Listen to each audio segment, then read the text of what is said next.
বন্ধুরা, আরজিকর ম্যাটারে মারাত্মক তথ্য আপনাদের কাছে নিয়ে এসেছে যে তিলোত্তমার মা বাবা এবার সমস্ত খুনিদের ঘুম উড়িয়ে দিয়েছে, সাথে মমতা বন্দ্যোপাধ্যায়ের। চলুন আপনাদেরকে পুরো ডিটেলসে সবটা বলবো যে আজকের কোর্টে হাড়হিম করা তথ্য জমা পড়েছে আদালতে, যেটা দেখে বিচারপতি মারাত্মক নির্দেশ দিয়েছেন আরজিকর ম্যাটারে। মানে বুঝতে পারছেন, সিবিআই এর পুরো হুঁশ উড়ে গেছে। বন্ধুরা, পুরো ডিটেলসে আপনাদেরকে বলবো, তার সাথে বলবো যে সঞ্জয় রায় জেলে এখন কেমন আছেন, কি করছেন, পুরো ডিটেলসে বলবো। চলুন। নমস্কার বন্ধুরা, আমি সনকা, আমার নতুন একটি প্রতিবেদনে আপনাদের সকলকে স্বাগত। বন্ধুরা, তো আরজিকর ম্যাটারে অত্যন্ত গুরুত্বপূর্ণ তথ্য আপনাদের কাছে নিয়ে এসেছি বন্ধুরা, যেটার জন্য আমরা এতদিন ধরে অপেক্ষা করছিলাম। যে তিলোত্তমার মা বাবা বারবার বলছিলেন যে আমার মেয়ে জাস্টিস পাবে, এমনকি যে আমার মেয়ের যে তদন্ত করা হচ্ছে বা যেইগুলো সিবিআই তরফ থেকে কোর্টে পেশ করা হচ্ছে সেগুলো কিন্তু ঠিকঠাক মতো নয়, আমি সেইগুলোতে সন্তুষ্ট নই। তিলোত্তমার মা বাবা এটাও বলতেন যে আমরা সিবিআই তদন্তে কোথাও না কোথাও অসন্তুষ্ট। বুঝতে পারছেন?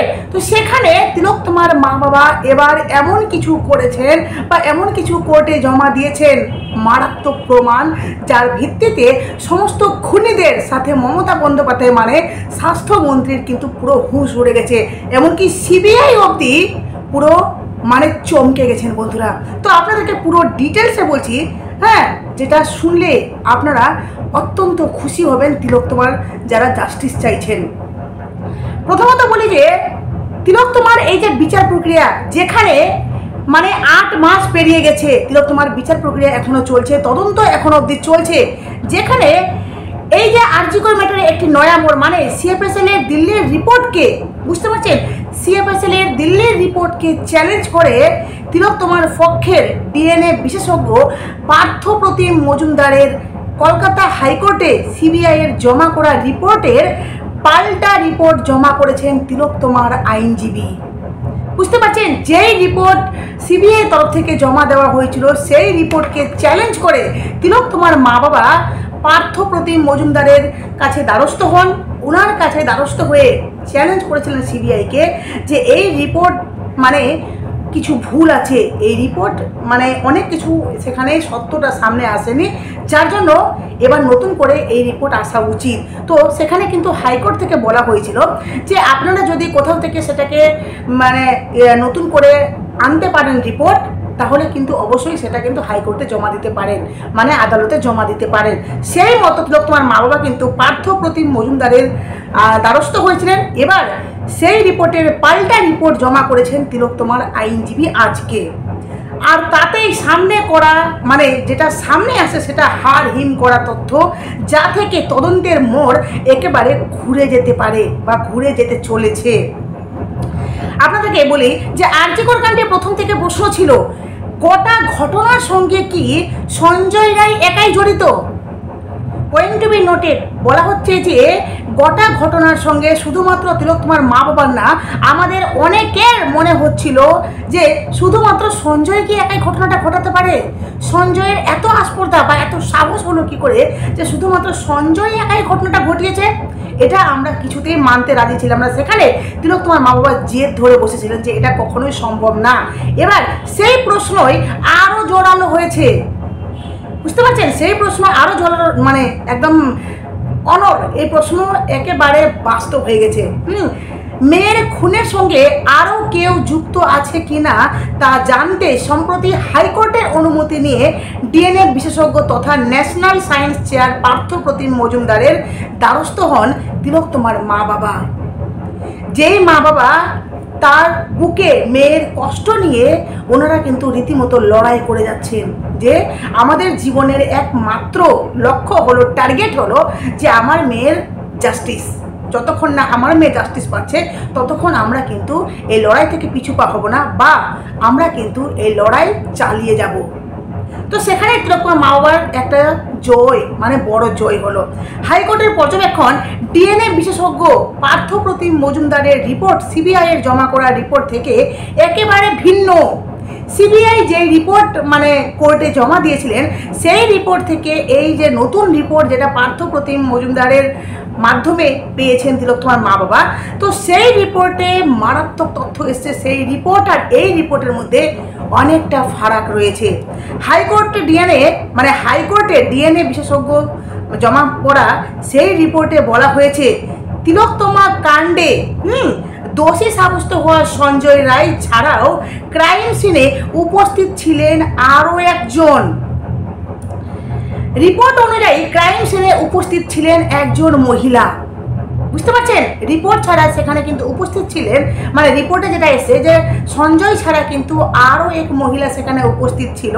আর আমি কিন্তু আপনাদেরকে এর আগে প্রতিবেদনে বলেছি, বেশ কয়েকদিন হলো, সেখানে কিন্তু আপনাদেরকে আমি আগেই বলেছি যে সঞ্জয় ছাড়াও কিন্তু আরেকটি মেয়ে, যে মেয়েটিও কিন্তু তিলোত্তমার দেহ স্পর্শ করেছিল। কি মিলল? তো আজকের যে রিপোর্ট জমা পড়েছে সেই রিপোর্ট অনুযায়ী আমি যে কথাগুলো কিছুদিন আগে বলেছিলাম, আপনারা বিশ্বাস না করলে আগের প্রতিবেদন দেখুন, আপনারা বুঝতে পারবেন যে আমি কথাগুলো একদম এই কথাগুলোই বলেছিলাম বা সঠিক কথা বলেছিলাম। এর মানে প্রমাণ হচ্ছে তো, যতগুলো তথ্য আমি আপনাদেরকে দিচ্ছি প্রত্যেকটা সঠিক সত্য। কারণ মিথ্যে বলে আমার কোনো লাভ হবে না, বা আমি আপনাদেরকে মিথ্যে কেন বলতে যাব। তো সেই দিনের রিপোর্ট মানে যেই তথ্যটা আমি আপনাদেরকে দিয়েছিলাম আর আজকের তথ্য একদম হুবহু। আপনাদেরকে বলেছিলাম যে সঞ্জয় ছাড়া কিন্তু সেখানে এক মহিলা ছিল, যেই মহিলাটি তিলোত্তমার দেহ স্পর্শ করেছিল। তো আজকে সেই রিপোর্টে উঠে এসে যে ক্রাইম সিনে সঞ্জয় ছাড়াও অন্য পুরুষের উপস্থিতি বিষয়টি, এক মহিলা তো আছেই, তার সাথে বলা হচ্ছে যে রিপোর্টে আরও বলছে ক্রাইম সিনে সঞ্জয় ছাড়াও অন্য পুরুষের উপস্থিতি বিষয়টিও একেবারে এড়িয়ে বা উড়িয়ে দেওয়া যায় না। তাহলে কি সত্যি ক্রাইম সিনে একাধিক ব্যক্তির উপস্থিতি হদিশ মিলেছে? এমনকি যেই সমস্ত সিসিটিভি ফুটেজ জমা পড়েছে কোর্টে, বা যে সমস্ত সিসিটিভি ফুটেজ সিবিআইয়ের কাছে আছে, সেই সমস্ত সিসিটিভি ফুটেজেও কিন্তু একাধিক প্রমাণ। কারণ সেই সমস্ত সিসিটিভি ফুটেজে অনেক ব্যক্তির গতিবিধি সন্দেহজনক রয়েছে। যখন তিলোত্তমার সাথে ঘটনাটি ঘটে, তো একটা হসপিটালে কতগুলো সিসিটিভি ফুটেজ থাকে আপনারা সেটা জানেন, আর সেই সিসিটিভি ফুটেজে সবটাই কিন্তু ক্যাপচার হয়েছে। আর সেই ফুটেজের মধ্যে বহু মানুষ রয়েছে, যেখানে ওই মানুষগুলো অত্যন্ত পরিচিতি, মানে আরজি করের খুব কাছাকাছি কিছু কিছু ব্যক্তি, যেই ব্যক্তিগুলোর গতিবিধি রয়েছে অত্যন্ত সন্দেহজনক। বুঝতে পারছেন? আর সেখানেই কিন্তু এবার দানা বেঁধেছে যে তাহলে কি সত্যি ক্রাইম সিনে একাধিক ব্যক্তির উপস্থিতি হদিশ মিলেছে। মামলাটি পরবর্তী শুনানিতে মামলার এবার পরবর্তী শুনানিতে ডিএনএ বিশেষজ্ঞ পার্থপ্রতিম মজুমদারের মতামত জানতে চেয়েছে কলকাতা হাইকোর্ট। এবার এটা শুধুমাত্র আজকে রিপোর্ট জমা দেওয়া হয়েছে, এরপরে যেই শুনানি হবে সেখানে কিন্তু এবার পার্থপ্রতিম মজুমদারের সমস্ত মতামত সেখানে শোনানো হবে, বা মতামত উনি রাখবেন, যেটা কলকাতা হাইকোর্ট শুনবে, যেটা নির্দেশ দেওয়া হয়েছে। প্রসঙ্গত প্রথম থেকে নির্যাতিতার পরিবার তদন্ত নিয়ে সন্তুষ্ট ছিল না, অসন্তুষ্ট ছিল। তদন্তে গাফিলতির অভিযোগ তুলে ফের তদন্তের দাবি জানিয়েছিলেন তিলোত্তমার মা বাবা, যেখানে তিলোত্তমার মা বাবা বলেছিলেন যে পুনরায় তদন্ত হোক, আর সেটাই হয়েছে। নির্যাতিতার পরিবারের দাবি ছিল মূল অপরাধী সঞ্জয় ছাড়া আরও বেশ কয়েকজন সন্দেহভাজনের মধ্যে রয়েছেন, তাদেরকে তদন্তের আওতায় আনা হোক। একাধিক ব্যক্তির জড়িত থাকার অভিযোগ বারংবার তুলেছিল তারা, আর সেটাই আজকে বাস্তবায়িত হতে চলেছে। বুঝতে পারছেন তো? আশা করি আপনারা অনেকে আছেন যারা কিন্তু এবার খুশি হয়েছেন যে তিলোত্তমার জাস্টিস ফাইনালি কিন্তু আমরা পাবো, আর এটা একদম পাবোই। কারণ এবার কিন্তু মমতা বন্দ্যোপাধ্যায় স্বাস্থ্যমন্ত্রীর পুরো ঘুম উড়ে গেছে বন্ধুরা, আর সাথে কিন্তু সিবিআইও পুরো চমকে গেছে যে এটা কি। আর সমস্ত খুনিদের কথা তো বাদই দিলাম, কারণ ওনারা এবার আর লুকিয়ে থাকতে পারবেন না, আর ওনারা নিজেকে আড়াল করে রাখতে পারবেন না। সবার এবার ঘুম উড়ে গেছে। আপনাদেরকে এবার বলি যে সঞ্জয় রায়, আরজি করের ধৃত সঞ্জয় রায়, সেই সঞ্জয় রায় এখন কেমন আছেন, কি করছেন জেলে, আর উনি এখন কিভাবে থাকছেন। বাইকের উপর ইংরেজি হরফের বড় বড় করে লেখা ছিল পুলিশ। বুঝতে পারছেন? সঞ্জয় যেই বাইকটি ব্যবহার করতো, মানে যেই বাইক নিয়ে সঞ্জয় মস্তানি দেখাতো, সেই বাইকটিতে লেখা থাকতো বড় বড় অক্ষরে পুলিশ। সেই বাইক নিয়ে শহরময় ঘুরে বেড়াতেন সঞ্জয়। শম্ভুনাথ পণ্ডিত স্ট্রিটের বাসিন্দা ছিলেন সঞ্জয় রায়, পেশায় কলকাতা পুলিশের সিভিক ভলেন্টিয়ার। বুঝতে পারছেন? আরজি ঘর থেকে শুরু করে এনআরএস সরকারি হাসপাতালে ছিল তার অবাধ যাতায়াত। সরকারি হাসপাতালে মানে তার এতটাই মানে যাতায়াত ছিল, বা তার বড় বড় অফিসারদের সাথে এতটাই সম্পর্ক ছিল যে সে কিন্তু অশেষ দাপটে, যে দাপটে ভর করে 8 আগস্ট মানে তিলোত্তমার সাথে যেদিন ঘটনা ঘটে, তো সেই দাপটের উপর ভর করে 8 আগস্ট মধ্যরাত্রে তিনি আরজিকর হাসপাতালের 4 তলায় উঠে শটাং ঢুকে পড়েন সেমিনার রুমে।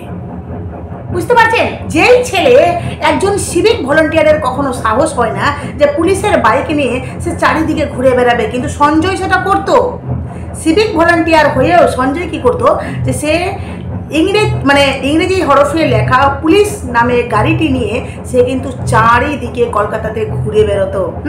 আর যেটাই এই প্রমাণ দেয় যে এই সঞ্জয়ের কতটা সাহস ছিল। তো সেই সঞ্জয় এই যে অফিসারদের সাথে তার সম্পর্ক, এই সম্পর্কের উপর ভিত্তি করে সে কিন্তু দাপট দেখিয়ে সে আরজিকর হাসপাতালে ঢুকে পড়ে। এমনকি সেদিন রাতের ডিউটিতে কর্তব্যরত চিকিৎসককে ধর্ষণ এবং খুনের ঘটনা ঘটেছিল, যে ঘটনায় সঞ্জয়ের দোষ আদালতে প্রমাণিত। দাপটে সিভিক এখন গড়াদের ওপারে রয়েছেন। আরজিকর কাণ্ডে সঞ্জয়কেই একমাত্র অভিযুক্ত হিসাবে চার্জশিটে উল্লেখ করেছিল তদন্তকারী সংস্থা। মূল ঘটনার 164 দিনের মাথায় 20 জানুয়ারি তাকে আজীবন কারাবাসের নির্দেশ দেওয়া হয়, যেটা আমরা জানি যে সঞ্জয়কে কিন্তু আজীবন কারাদণ্ড দেওয়া হয়েছে। আর যার জন্যই যাবজ্জীবনে কারাবাসের সবে 4 মাস কেটেছে।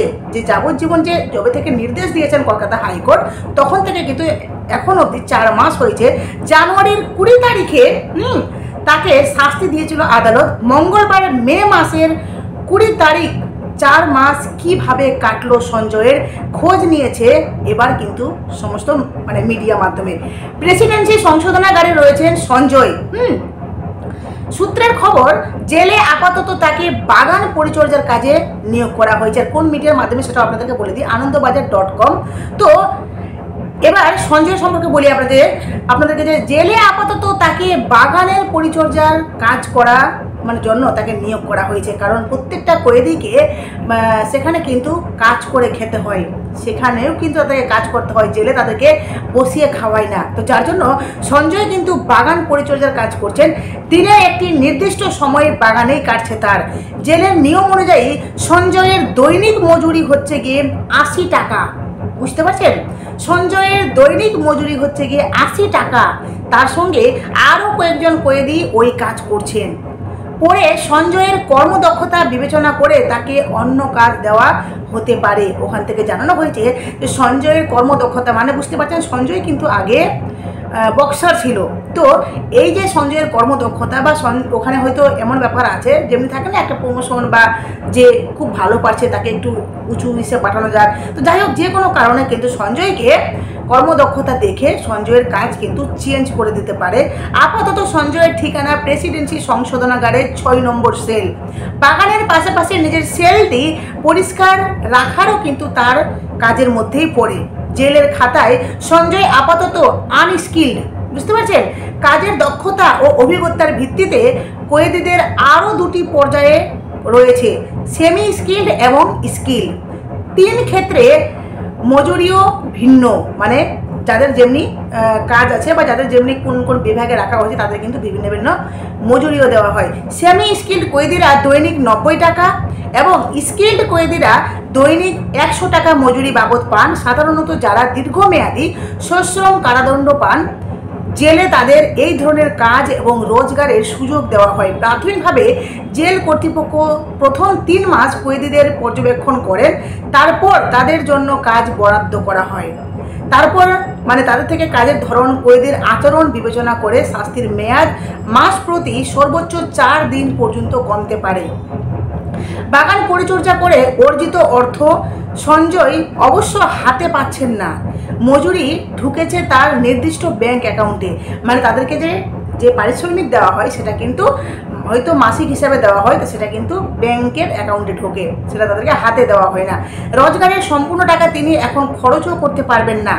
নিয়ম অনুযায়ী মোট রোজগারের 50% জেলে থাকাকালীন নিজের বিবিধ প্রয়োজনে ব্যবহার করতে পারেন কয়েদিরা।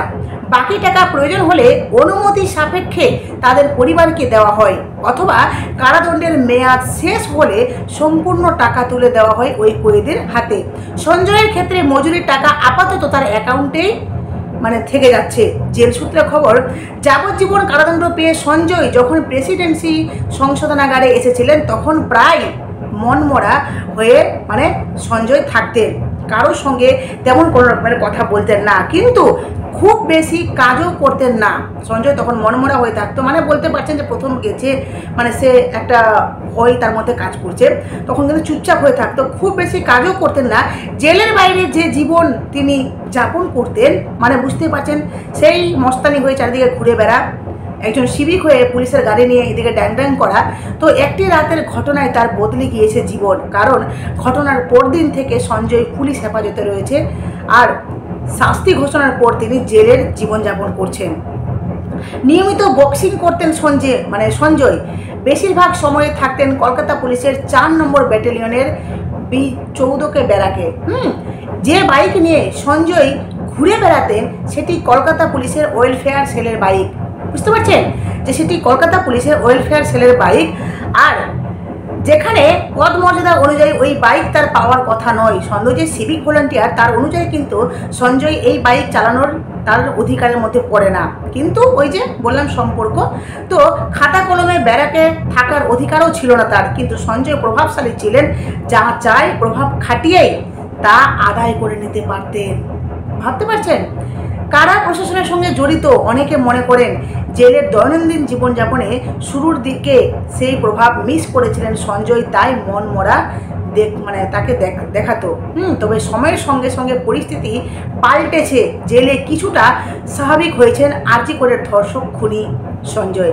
নিজের মতো করে কাজ করছেন, টুকটাক কথাও বলছেন, সকাল সন্ধ্যা যাচ্ছেন বাগানে। শিয়ালদহ আদালতের রায়ের পর সঞ্জয়ের আইনজীবী জানিয়েছিলেন উচ্চতর আদালতে আবেদন জানাবেন তারা। এখনও সঞ্জয়ের দিক থেকে হাইকোর্টে তেমন কোনো আবেদন জমা পড়া এখনও দেখা যায়নি বা জমা পড়েনি, সেই খবর কিন্তু সামনে আসেনি। একদা প্রভাবশালী সিভিক আপাতত দৈনিক মজুরিতে খাটছেন জেলে, নিজেকে মানিয়ে নিচ্ছেন জেলের পরিবেশের সঙ্গে, আর অনুতপ্ত, উনি নিজেকে নিয়ে অনুতপ্ত করছেন কি, সেটা কিন্তু প্রশ্ন, যে আদৌ সঞ্জয় বলে না যে পস্তাবা, বা সঞ্জয় সত্যি কি নিজের কর্মের জন্য উনি এখনও কষ্ট পাচ্ছেন। যাই হোক, আপনাদেরকে সমস্ত সত্য তথ্য তুলে দিলাম। অবশ্যই নতুন থাকলে চ্যানেলটি সাবস্ক্রাইব করে নোটিফিকেশন অন করে পাশে থাকবেন। আর আপনাদেরকে আবারও বলি, তিলোত্তমা বিচার পাবে, কারণ আগামীতে মারাত্মক কিছু হতে চলেছে। তো প্রতিবেদন এখানেই শেষ করলাম। অবশ্যই নতুন থাকলে চ্যানেলটি সাবস্ক্রাইব করে নোটিফিকেশন অন করে পাশে থাকবেন। টাটা।